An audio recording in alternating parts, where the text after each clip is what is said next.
Hey, what's up, everybody? So I keep hearing this from a lot of health experts, and this is what they say: stop running, stop doing a lot of cardio because that leads to you eating a lot more. So then you're not going to reach your fitness goals. I hear this often, and I'm here to tell you, yes, there's truth to this. That the more you run, the more you do cardio, you are going to be more hungry, and you're going to eat more. But there's one specific thing that they're not telling you about this. So we're going to cover this.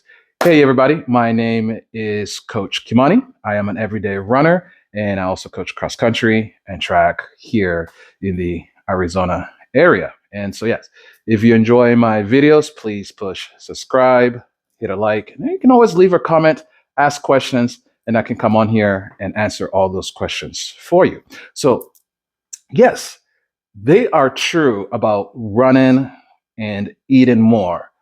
But what they're not telling you is that what are you going to reach for after a long run? What are you going to reach for after a long cardio session, like cycling, stationary cycling, or riding your bike out there, swimming, dancing?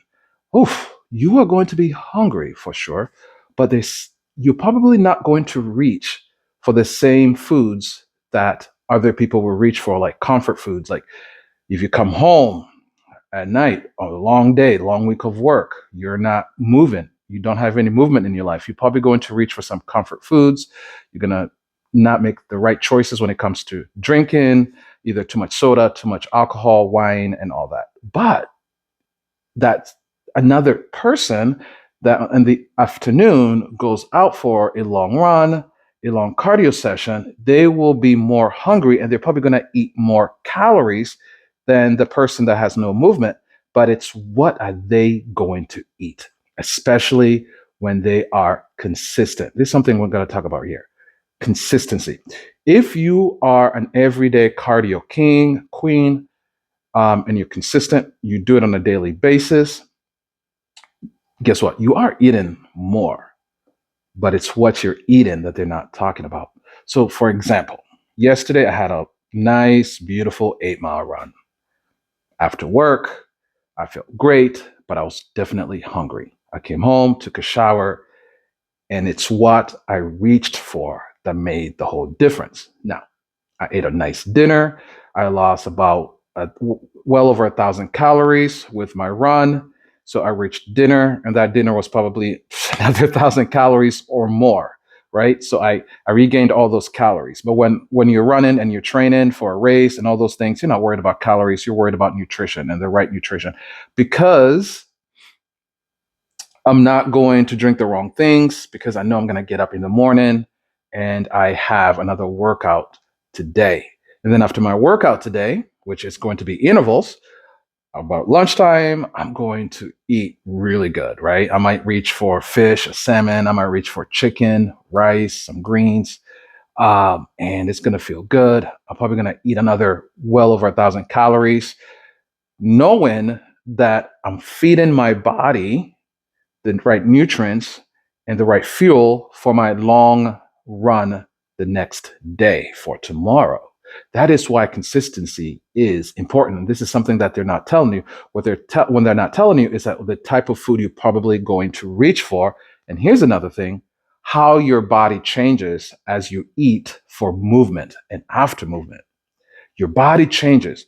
So if I am a person that I don't have any type of movement in my life, I'm not active. After work, I'll probably come home, um, grab some fast food. After the fast food, some dessert, and maybe have a beer or two, a wine. Or even if I'm not a drinker, I might have some soda, right? And then go to bed. But if I'm an active person, especially if I'm doing dance, cardio, whatnot, I'll probably going to, after that run, I'm hungry, probably going to eat a lot more calories, but I'm going to reach for the right foods, because I know in the next morning I'm going to work out, or the next day I'm going to work out. So I'm fueling my body. And this is what your body does. Now, I'm not going to get into all the science and all that kind of stuff, because I'm not a scientist. I'm not a nutritionist and all that. I'm just a everyday runner, and running really works well for me. Okay. and I enjoy it. So the more you, the here's the thing, you got to do something that you enjoy. If you love it and you enjoy it, there's chances are you're going to do it consistently. If you're not into running doesn't do anything for you, and you're trying to use running to reach your fitness goals, it's probably not going to happen because you're not going to do it consistently. You might do it here and there, right? You might be a person that loves to lift weights. Now, you're going to lift weights, but understanding that cardio is important. So you're going to, lifting weights will be your main thing, and then cardio will be, you know, a thing maybe you might do once a week or so. For instance, for me, running is my main thing. I enjoy running. Lifting is not, it's not something I enjoy to do, but I know strength training is important for my running. So I hit strength training once or twice a week, right? So that works out here. Let me get back to my point. Your body starts switching the way it stores its food. If I'm not active and I have no movement at all with my body, I'm going to eat and my body's going to store that more for fat because, hey, we're going to store this food for a later date. So it turns into fat. So you have all this energy in your body, which is fat. But if you move and you have movement in your life, your body starts storing things and those foods for energy because as an energy source, because your body started saying, hey, we have to store this for energy because this person is going to move. This person has movement. So we need to store this for energy. And then you're using all that food you're eating that they say you're eating a lot. That food then becomes energy and you're using that for the run, the cycling, the swimming, and all that. That is something that they're not telling you. And here's my ideology, my personal opinion about these so-called experts that tell you do not run. If you run, you're not going to hit your fitness goals. I mean, they just hate running.